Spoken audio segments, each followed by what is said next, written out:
A microarray, or DNA chip, is a spatial array of oligonucleotide probes, closely arranged on a small, solid support surface. The oligonucleotide probes, representing nucleotide sequences in known genes, are synthesized on the solid surface in such a way that both the position and nucleotide sequence of each probe are known. Microarrays can be used to identify organisms and specific genes by hybridization of DNA from the organism to the oligonucleotide probes in the microarray. There are several ways to make a microarray.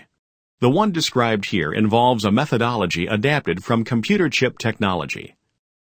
A piece of glass, about 1.5 by 1.5 centimeters, is covered with a mask containing holes corresponding to the sites of attachment of the desired nucleotides. The first nucleotide to be attached is added and made to bind by a light activation reaction. The mask is then replaced by another mask which exposes sites for the addition of the next nucleotide.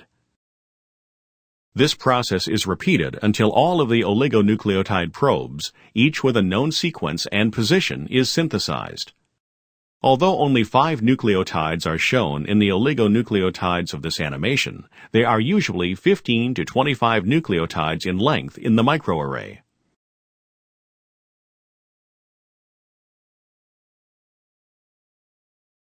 The DNA from the organism being studied is isolated, fragmented, and tagged with a fluorescent dye. The DNA fragments are then incubated with the chip. DNA from the organisms that is complementary to the DNA in the microarray bind together, and the unbound DNA is washed away. The surface of the microarray is then scanned with a laser beam, and the data obtained is used to produce a visible image. Color intensity indicates the extent of hybridization to the different probes.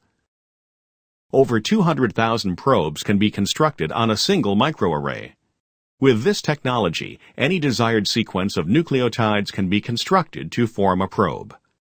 The presence of genes for antibiotic resistance and other traits can easily be determined, and gene expression can be monitored by hybridizing cDNA obtained from messenger RNA.